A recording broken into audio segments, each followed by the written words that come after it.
Hello, and welcome into the Star Wars Legends Lounge, the show that celebrates the books from Star Wars Legends. I'm Aaron Moats. The Major League Baseball playoffs have started, one of my favorite times of the year when it comes to sporting events.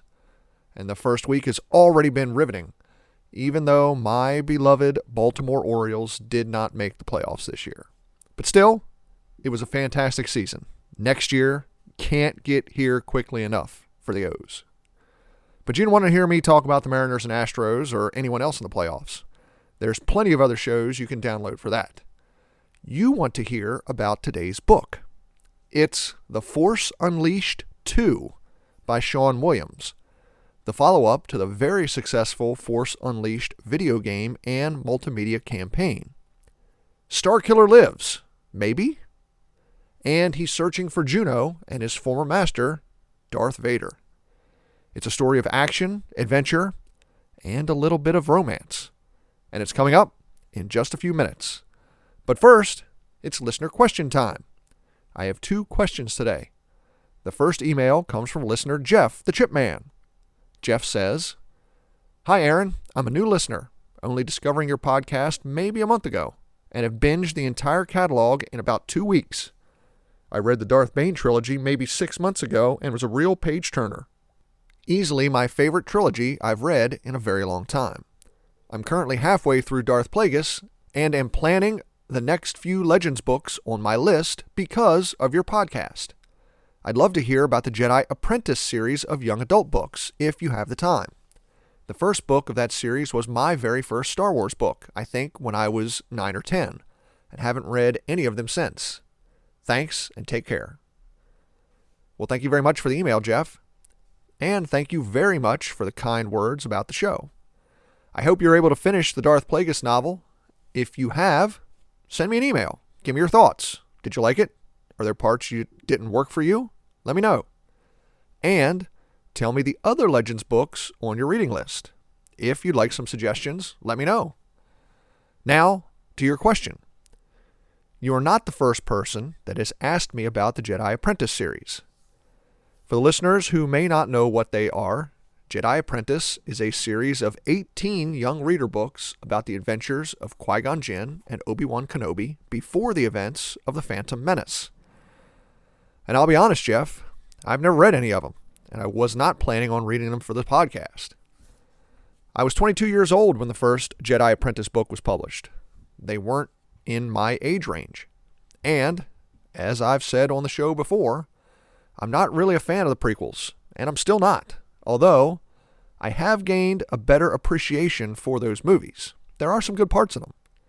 But because I didn't particularly like The Phantom Menace, and because they were young reader books, I never had any interest in the Jedi Apprentice series. However, I guess I have to rectify that. So, Jeff, I'll make you a promise. For you and the other listeners who have emailed me and tweeted me about them, I will purchase the Jedi Apprentice books and read them for the podcast. Now, that won't be anytime soon. I already have the schedule for 2023 hammered out. My nephew Jack helped me come up with the schedule for next year. But sometime after that, I'll read the Jedi Apprentice series. If I continue this podcast to its natural conclusion of the Legends book continuity, which I fully intend to, I'll be putting out episodes until sometime in 2027. And it's only fair. I'm planning to read the Junior Jedi Knights Young Reader series, so I should also read the Jedi Apprentice series. Thank you very much for the email, Jeff. Today's second email comes from listener Jake. The email was very nice. It was a little bit long, so I had to edit it down a bit for the podcast. Jake says, "I love the show and how you give a neutral view of Star Wars. I just hit Season 2 of Legends Lounge and had a few questions. Number 1, do you plan to read and review the rare/canceled Heart of the Jedi book? The novel was briefly made and sold and are now being bought for upwards of $250 because they didn't have permission from Lucasfilm to sell them." Yes, Jake, I am. I downloaded a free PDF version of the story by Kenneth C. Flint back in early 2021 when he was releasing it free on his website. Now, I have not read it yet. Personally, I don't like reading digital versions of stories. It hurts my eyes. I like holding physical copies. So, I plan on taking the PDF to an office store and pay to have it printed and bound just for me. I think I'll read it as a follow-up to the Truce Epicura whenever I get around to reading that book. Question 2. Have you read the duology Cross Current and Riptide? I love this series and would love to hear your thoughts on it. Yes, I have read them, back when they were first published. Can't really say I remember them, but I will be reading them for the show sometime in the future. Question 3. Which equipment do you use to record? Well, I have a Mawano home and office studio microphone. That's M-A-O-N-O, Mawano. It's a pretty nice little microphone on its own little stand. It just plugs into my laptop's USB port. I bought it for $39.99 back in the fall of 2020. And for recording and editing software, I just downloaded a free copy of Audacity. So that's all I use to make this show. Do you plan on ever having guests on the show or co-host to help on it? I'd like to throw my hat into the ring if I could. Well, you're not the first person to ask me that, Jake. At the moment, I do not have any plans for having a co-host. That's mostly because of my hectic recording schedule. I record and edit these shows at a different time almost every episode, so it's kind of tough to plan on how to record, edit, and produce a show with someone else who has their own stuff going on in their life. Honestly, it wouldn't be fair to that person. But if my recording schedule stabilizes, sure, I'd consider a co-host. Now, as to having guests on, that is somewhat easier. In fact, I had my first ever guest on a question and answer show a few months ago, and that is something I'm definitely considering again for the future. I'll keep your email, Jake. Lastly, Jake says he plans to make his own Star Wars podcast called Revan Reads, and he asks the question, when I get my own channel started, can I recommend viewers to yours? I want to list all the shows that inspired me to start my channel. Well, thank you very much, Jake. Of course, you can tell people to come listen to my podcast. You can recommend the Star Wars Legends Lounge to anyone. I'd be honored. Thank you very much for the email, Jake. Now, if you want to be really cool, like Jeff and Jake, and would like to contact the show, you can email me at swlegendslounge@gmail.com or send me a tweet at legendslounge1. Or, if you'd like to get your voice on the show, just record yourself and email it in. But please, if you're due, record your file in MP3 or MP4 audio format. Now it's time to dive into today's book, The Force Unleashed 2 by Sean Williams. Grab yourself a drink and let's head in to the Star Wars Legends Lounge.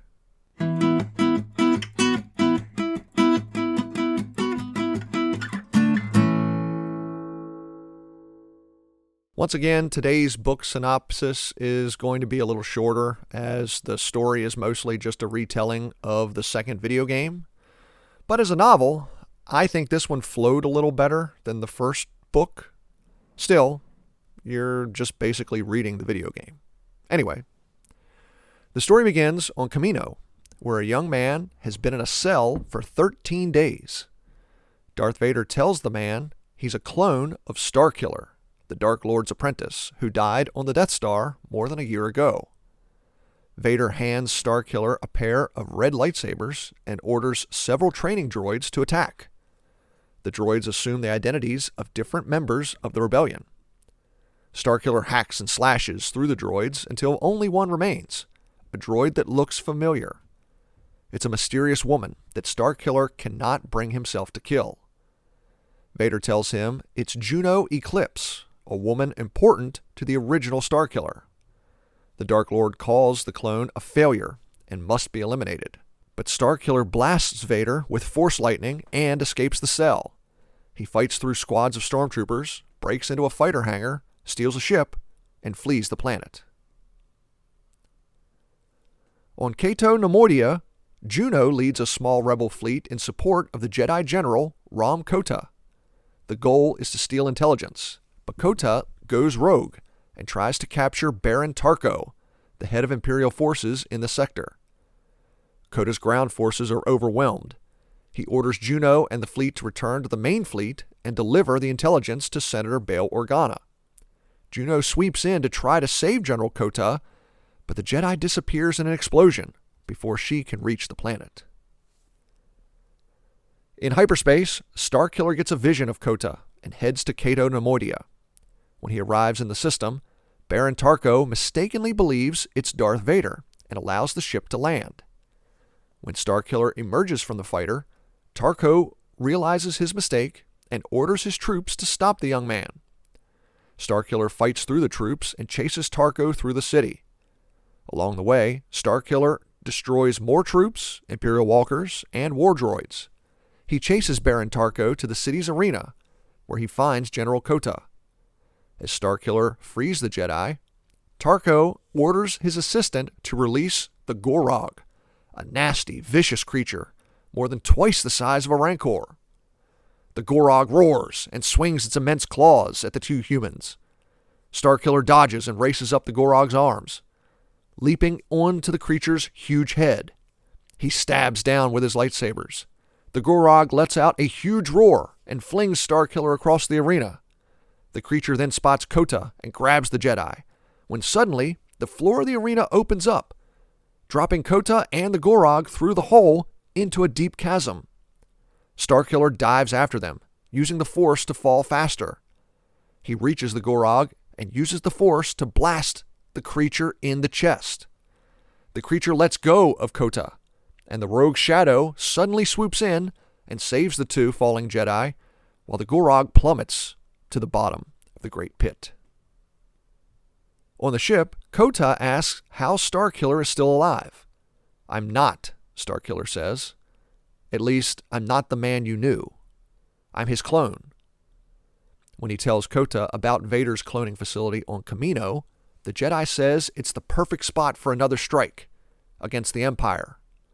But Starkiller refuses. His mission is to find Juno, not to help the rebellion. Disgusted, Kota tells Starkiller to drop him off on Malastare, and then he can go look for Juno on a desolate planet, Dagobah. On Dagobah, Starkiller is drawn to a pit of dark side energy. At the mouth of the cave, he meets a small green creature who tells Starkiller he must enter to find what he has lost. In the cave, Starkiller receives several visions of Kota leading an attack, of himself in Jedi robes, and of Juno being attacked on the bridge of a ship by an unknown party. Starkiller returns to Malastare and tells Kota of his vision. The two Jedi take the rogue Shadow to find the rebel fleet at the Etana Nebula. They arrive and find Juno's ship, the Salvation, under attack. When they dock alongside the Salvation, Starkiller tells Kota to leave him and order the attack on Kamino. The rogue Shadow leaves as Starkiller enters the Salvation. On his way to the bridge, Starkiller fights through spider droids and terror troops, only to find the bounty hunter Boba Fett taking Juno prisoner. Fett unleashes a large terror droid to battle Starkiller, while the bounty hunter scoops up Juno and escapes on Slave One. Starkiller destroys the terror droid and takes control of the Salvation. He contacts Kota and says he'll meet the rebel fleet at Kamino. The Salvation arrives to find a space battle raging over the planet. Starkiller avoids the fighting and plunges the damaged cruiser through the atmosphere. The Salvation starts to break apart, but Starkiller uses the Force to hold the ship together. He rides the cruiser down through Kamino's clouds and aims it at the Tamira City shield generator. Starkiller leaps off the Salvation just before the ship crashes into the generator, bringing down the shield and opening up the city for orbital bombardment. Starkiller fights his way up through the levels of Tamira City to the cloning towers, and he gets a little help along the way, hopping on the top of a Y-Wing fighter when it zips underneath the huge city platform. Starkiller rides the Y-Wing up to the base of the main cloning tower, leaping off the fighter and landing at the base of the spire. He receives another Force vision, Juno and Kota berating Starkiller, calling him a monster, a tool for Darth Vader, and only an echo of a dead man. But these aren't normal Force visions. It's a trick, as Darth Vader inundates Starkiller with the dark side of the Force. Starkiller pushes through the vision to find Vader waiting for him, surrounded by more Starkiller clones. The Dark Lord unleashes the clones on Starkiller, but these clones aren't fully grown. They're mentally unstable. Starkiller uses the Force to turn some of the clones against Vader, forcing the Master and the Apprentice to battle the unstable Force wielders together. Of course, they defeat the unstable clones, leaving Starkiller facing down with his former Master. Suddenly, Vader steps to the side, revealing Juno, choking her with the Force. Vader orders Starkiller to bow before him, or he'll kill Juno. Starkiller obeys, dropping his lightsabers and kneeling before the Dark Lord. Vader releases Juno and advances on Starkiller, ordering him to open himself to the dark side, kill Kota, and return to Vader's service. As Vader towers over Starkiller, Juno silently crawls to where Starkiller's lightsabers are laying. She grabs one, ignites it, and lunges at Vader, but the Dark Lord dodges and flings her out the tower window, plummeting to the base of the spire. Enraged, Starkiller calls his lightsabers back to him and charges Vader. He launches both of them out the window, and they land on the electrical platform near Juno's body, their lightsabers locked in combat. The duel goes back and forth until Starkiller slices off Vader's hand. He then draws on the electrical current running through the pylons on the platform and unleashes a tremendous blast of Force lightning, finally defeating Vader. Starkiller stands over the Dark Lord, intent on killing Vader, when General Kota arrives. The Jedi talks Starkiller down and takes Vader into custody. Finally, Starkiller approaches Juno's body and finds Proxy trying to revive her. The droid says it looks bleak, but miraculously, Juno opens her eyes. Starkiller takes Juno's head in his hands and kisses her. The story ends with Kota taking Vader to stand trial with Rebel Command, and Starkiller, Juno, and Proxy leaving on the Rogue Shadow. Time for a break. When we come back, I'll talk more about The Force Unleashed 2. I'm Aaron Moats. Stay tuned. You're listening to the Star Wars Legends Lounge.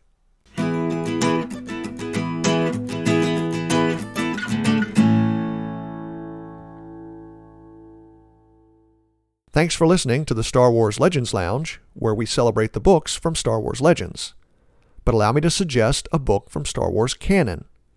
Queen's Peril is the story of young Padme Amidala in the first few weeks after she's elected Queen of Naboo. Joined by a group of young women with extraordinary skills, Padme and her handmaidens learn how to govern while the threat of the Trade Federation looms over the planet. That's Queen's Peril by E.K. Johnston.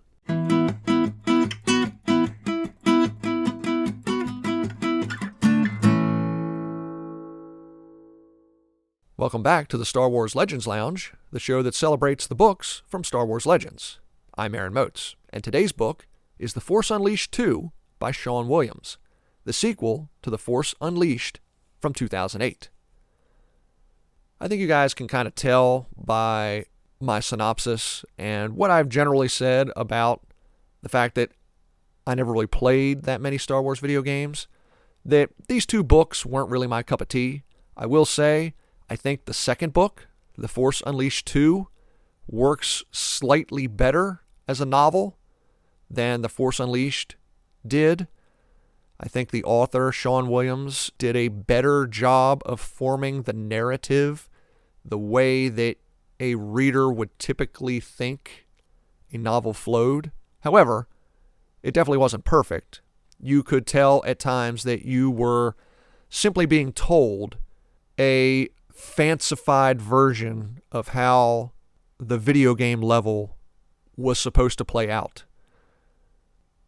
The action parts, Starkiller blasting stuff with Force Lightning, the endless legion of troops and droids attacking Starkiller as he's trying to run through the city on Cato Nemoidia to try to get to the arena. And then, of course, the big boss fight with the Gorog. Running through the different levels of the Salvation, trying to get to the bridge where Juno is. Going through the Terror Troops, the Spider Droids, and then finding Boba Fett at the top. And then, of course, Boba Fett releasing this large Terror Droid, the boss of this level. And then, of course, the adventure on Camino and the ultimate boss level fight with Darth Vader. You can tell you're reading the video game. But the author Sean Williams did a better job, in my opinion, of adapting The Force Unleashed 2 to a novel. One of the tricky parts, I think, of video games is most video games aren't very nuanced. And I'm talking mostly the video games from my childhood, the 80s through the 90s, even through the early 2000s up to the Disney acquisition. There are exceptions to every rule. I understand Knights of the Old Republic, one of the best, not only Star Wars video games ever made, but one of just the best video games ever made. And there's nuance there. You make decisions that have real consequences based upon whether you want to try to follow the light side of the Force or the dark side of the Force. I've never played The Force Unleashed. Judging by these two books, I'm going to guess these two video games were simply action-adventure games. You defeat a level, you fight the boss. You go to the next level, you fight the boss. And that's perfectly fine. I've had tons of fun playing games like that. I mean, that's really what the original Super Mario Brothers game is. I played that all the time when I was a kid. So I'm not judging anything. I'm just saying that a video game like that is very difficult to adapt to a novel and make the novel flow the way most readers would expect a book to flow. That being said, I think Sean Williams did a pretty good job, particularly on this second one.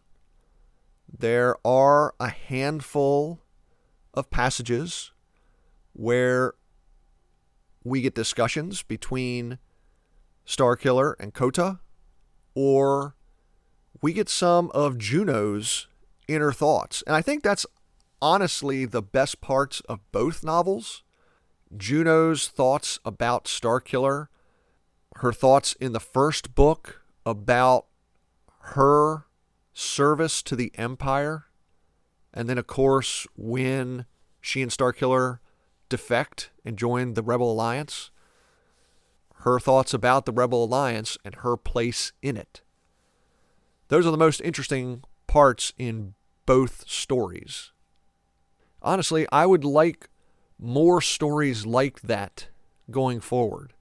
You don't get a whole lot of that in Legends. I'm talking now more canon stories. We do have some. Thane in the Lost Stars novel is an Imperial defector. Bodhi Rook in Rogue One, an Imperial defector. Finn, those of you who are watching the Andor show, we had one Imperial defector who used to be a stormtrooper, and there was an inside man, an Imperial lieutenant, who helped out the Aldhani rebels. I won't go any further than that for those of you who haven't seen the show yet. Those are the type of stories I like. My one criticism so far in canon about those stories is, except for Thane in Lost Stars, we don't really get much about their thoughts about defecting from the Empire. or in Finn's case, the First Order. But that kind of stuff really interests me. That's the kind of stories that I like to read. I hope we get more of that in the future. As far as the stuff from The Force Unleashed, most episodes I talk about whether things from these legend stories could become canon. I think I said it on the last show. I don't really see anything from The Force Unleashed becoming canon. That does not mean we have not had references to The Force Unleashed in canon. We've had 2 Starkiller references so far.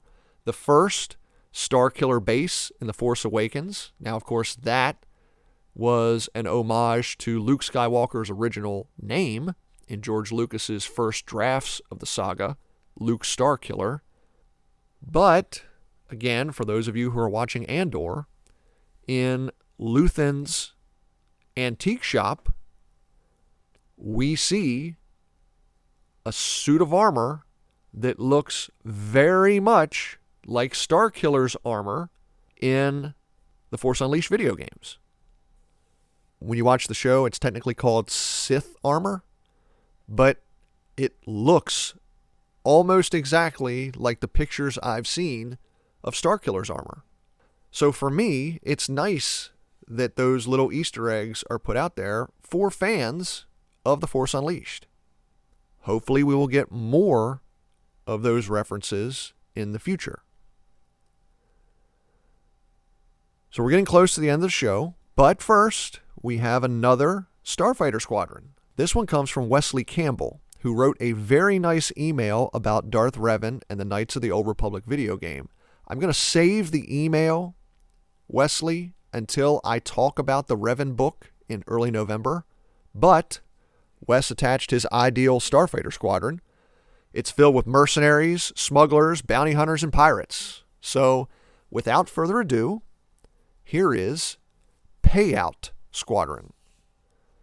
Payout 1 and Squadron Commander, Boba Fett. Wes says he's the king of them all. Payout 2, Mando, Din Djarin himself. The two already work so well together, so why not? Good question, Wes. Payout 3, Dengar, one of Wes's favorites. Payout 4, Zuckuss and Forlom. Poor guy's never getting any love, according to Wes. And here's a question to all the listeners. Do you call him Forlom or 4LOM? I've always called him Forlom, but I've seen it both ways. Payout 5, Jango Fett. Seismic charges. That's all Wes wants to hear. Payout 6, Cad Bane. A cool character who should have had more screen time in the Book of Boba Fett, according to Wes. Payout 7, Aura Singh. Payout 8, Rako Hardeen, as long as it is actually Obi-Wan Kenobi in the Rako Hardeen disguise. Payout 9, Kyle Katarn, some guy with a lightsaber, according to Wes. Payout 10, Jan Ors. It seems mean to have Kyle without Jan. I completely agree, Wes. Payout 11, Chewie and Han. Now, Wes says they can fit in a Skip Ray blast boat. I say they just take the Falcon. I think, Wes, you have so many different ships in your squadron. Just let everyone fly their own ships. That's what I would say, but however you want to do it. And finally, Payout 12, Hondo. Wes says he's saving the best for last. That's Payout Squadron. Great choices, Wes, but I wonder how long this squadron will play nice before all of the backstabbing starts. Now, one little aside before I wrap up. I don't ever really talk about the stuff in Star Wars that I do not like on this podcast. I've said there are about 7 or 8 things in both Legends and canon that I do not like. I think I've only ever talked about one on the podcast, and that's how in canon now the Kyber crystals and the Force are used when determining lightsaber color. Completely works narratively. I just don't like the choice.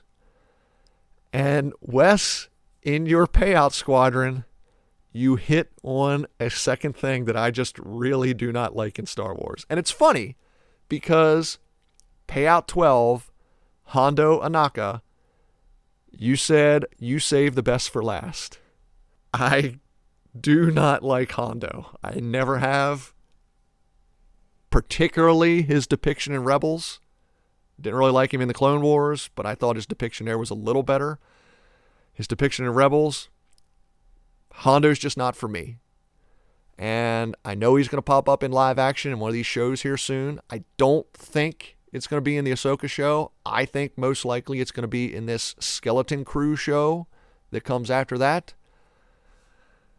I'm going to grind my teeth when I see him, but you just got to accept that there's some things, even in one of your favorite things, which is what Star Wars is for me, that you don't like. And that's perfectly fine.